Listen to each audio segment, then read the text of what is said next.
Alors, que dit la nouvelle loi sur les expatriés, sur la taxe et l'impôt sur le passeport français, donc sur votre nationalité?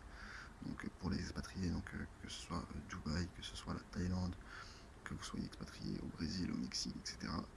euh, donc, vous pouvez être amené maintenant à être taxé avec cette nouvelle loi. Donc, voilà, ce qui pose problème, justement, euh, pour les personnes qui souhaitaient vraiment payer moins d'impôts. En tout cas, ça va toucher une certaine partie de personnes, donc essaye de savoir si toi, ça va être ton cas ou pas, selon ton pays. Mais si tu payes une différence d'impôt à hauteur de 50% de moins d'impôts que si tu paierais sur le sol français, en fait, bah, tu vas devoir payer la différence euh, tout simplement à l'État français. Donc, c'est-à-dire que pour te faire un exemple, si tu dois payer 50 000 euros d'impôts sur la France, en France, tout simplement, et que tu es expatrié dans un pays où tu n'en as payé que 15 000, voilà, bah, la France te demandera euh, potentiellement ou pas, en fait, ils te demanderont la différence. Donc, c'est-à-dire 35 000 du coup. Donc voilà, tu devras quand même une grosse partie de tes revenus, en tout cas à l'État français, si ça te touche, en tout cas cette loi. Et voilà. Après, il y a deux solutions. Il y a deux solutions en gros que j'ai retenues on va dire, pour éviter cette loi. Ce serait vraiment de t'expatrier pendant longtemps, donc rester vraiment long terme résident fiscal dans un autre pays. Donc tu restes, voilà, minimum 10 ans dans le pays où tu souhaites expatrier définitivement. Voilà, pour ne pas avoir cette taxe sur ton passeport, ta nationalité en tant qu'expatrié.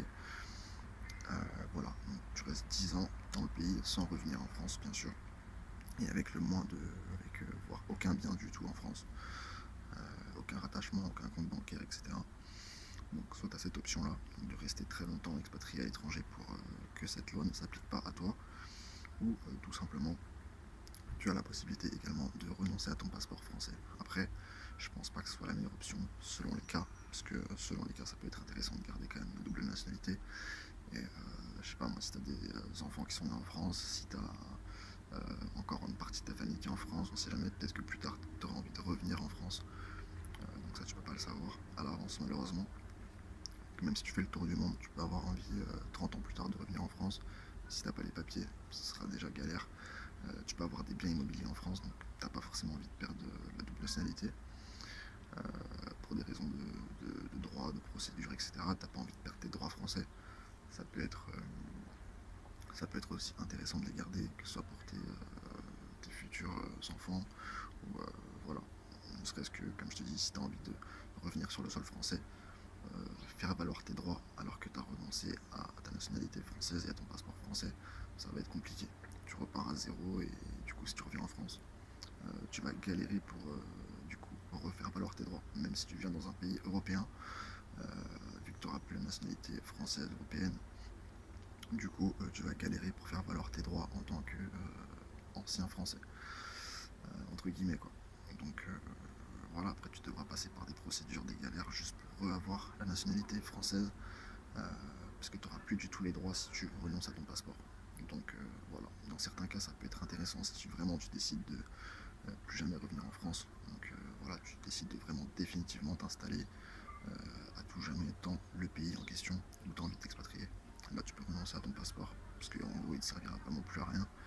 Même si tu veux voyager, après tu auras d'autres façons de le faire avec ton passeport, ton nouveau passeport. Voilà, là, à ce moment-là, tu peux renoncer à ton passeport français. Mais dans le cas contraire où tu as envie de revenir en France, ou tu sais pas si tu aurais envie de revenir en France, ou si tu as des attaches en France, ne serait-ce que par la famille, etc., ça peut être intéressant de le garder, ton passeport, du coup, ton passeport français, tout simplement. Et pour plus tard, on sait jamais. Donc voilà. Et dans ce cas-là, si tu veux le garder, bah, je t'invite à rester dans ce cas-là dans le pays où tu souhaites expatrier le plus longtemps possible. Donc pour ne pas payer cette taxe, tu restes au minimum 7 à 10 ans dans le pays où tu veux t'expatrier, et voilà, tout en gardant ton passeport français bien sûr. Mais tu restes au moins de 7 à 10 ans, comme ça l'État français ne te considère pas en d'impôt comme résident fiscal ou rattaché à la France. Voilà, parce que tu n'as plus de bien, tu es résident fiscal dans un autre pays, tu as une autre carte d'identité, tu as un autre passeport, tu es resté plus de 10 ans dans le pays. Donc même si tu as le passeport français toujours, la double nationalité, ils s'en foutent parce que tu as fait plus de 10 ans dans le pays, donc ils considèrent que tu es vraiment rattaché fiscalement à ce pays-là uniquement. Et du coup, tu paieras que des impôts dans ce pays-là et tu peux garder ta double nationalité comme ça. Donc après voilà, il faut rester longtemps dans le pays, faut pas avoir d'adage en France dans l'idéal. Et sachant que dans le pays en question, si tu payes moins d'impôts, essaie d'avoir une optimisation fiscale. Soit essaie d'avoir une entreprise aux États-Unis par exemple, dans un état où tu payes pas d'impôts, et essaye d'aller t'expatrier dans un pays, je dirais, où tu payes quasiment pas d'impôts, ou quasi nul, ou qui ne taxerait pas les revenus qui viennent de l'étranger. Donc tes revenus qui viendraient de ta société américaine par exemple.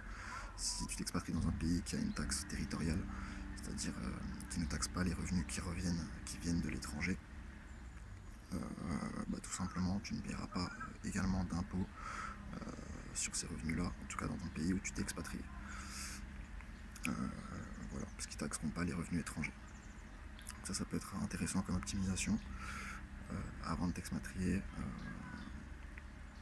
Et puis voilà, hein. Mais en tout cas c'est quand même assez grave. Moi je suis pas contre payer des impôts en France, il n'y a aucun souci. Mais voilà quoi, quand on voit que vraiment jusqu'où ils vont pour matraquer les gens en termes d'impôts, et quand on voit que la redistribution elle n'est pas vraiment bien faite, voilà quoi, il y a des limites au paiement des impôts, et à se foutre de la gueule des gens avec des taxes partout, des amendes partout, etc. Donc à un moment c'est plus pour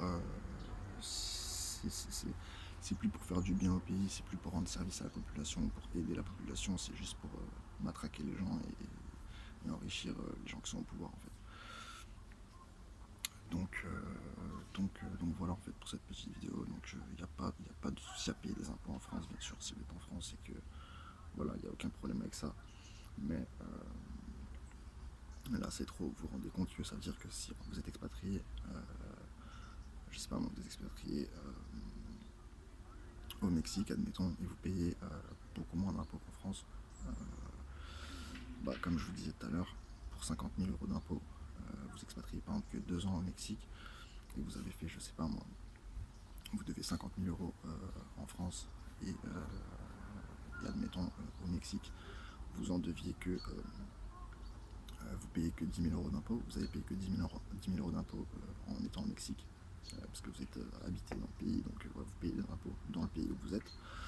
Donc admettons que vous avez payé que 10 000, la France considère que la différence entre les 50 000 que vous devez à la France et les 10 000 que vous avez payé au Mexique, ils considèrent que vous leur devez encore 40 000. Ils considèrent que vous devez à la France, ils vous déduisent les 10 000 que vous avez payés, bien sûr, quand même, ils sont gentils, mais par contre vous devez quand même la différence, donc soit 40 000 euros à la France. Donc ça reste juste énorme en fait.